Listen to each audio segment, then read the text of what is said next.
Here's what my desk drawers look like. I'm lucky to have a desk that has drawers on both sides. Well, these are just two. Let me focus in on this one. This is my sewing drawer, right? I just cleaned it out not long ago. I have another rack that holds thread, but I like to keep some threads in here, some spools in here, just because I don't always have room over there, and maybe I just am working on one color and I'll just have it handy. Look at all the pin cushions I have, oh my goodness. And I have a pin magnet, a couple pin cushions. This is the one that I made before. Maybe you saw that tutorial. That's the cat pin cushion. Here's the magnet. That's always fun. Kids love that.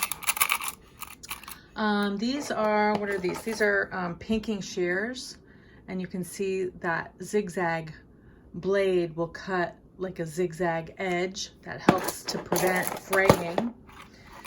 This is a nice little marking tool. It's like a little, can you hear that? It's a great little thing, and it just puts a little chalk dust on. You can brush it right off, but you can draw with it. But typically marking you can do with anything. You can do with a pencil, you can do with a colored pencil. I have white colored pencils over here just for that purpose on a dark fabric. A white colored pencil or this special tool is fine. What is this brand? Clover brand. That's a good sewing tool company. I of course have a seam ripper, and I probably have a few of those in here just because it's good to have them handy. I have sewing shears. I have needles. This is one of my first needle books. This is one of my second needle books. And this one you probably saw me do a video on at some point. So, you know, I have a lot of tools because I teach sewing. This is fray check, a valuable thing to have on hand because it stops fraying on fabric. It sort of dries hard like a glue.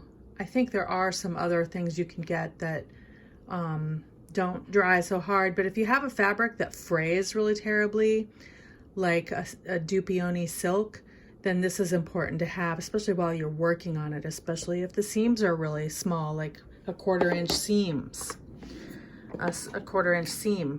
Here's my tape measure, and it has inches on one side and centimeters on another.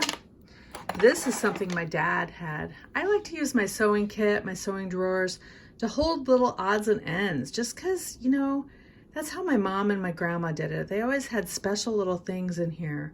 So if I was working with them, I'd be like, hey, what's this cool thing?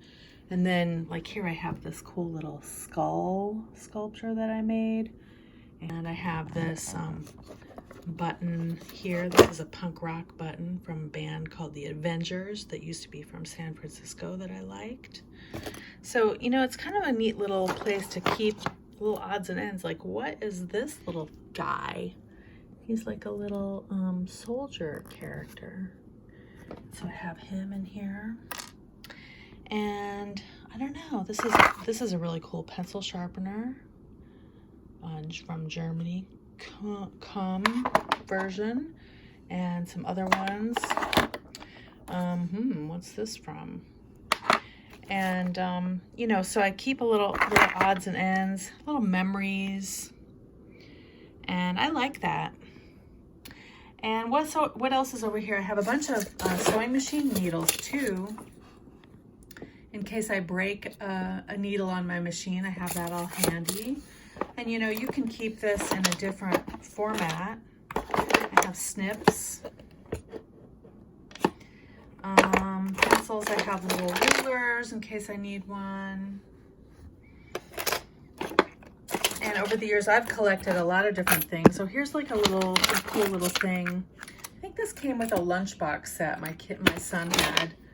And so there's another one of these little monster faces I made from Sculpey clay at one point. And these are machine, this is like a oil. You need to oil your machine, the machine tools, the screwdriver to take out the faceplate, and other presser feet, etc. Okay, so that's something to explore. And these are some more machine needles. So you can see I have a lot of stuff right at my the tip of my fingers if I need to have something handy.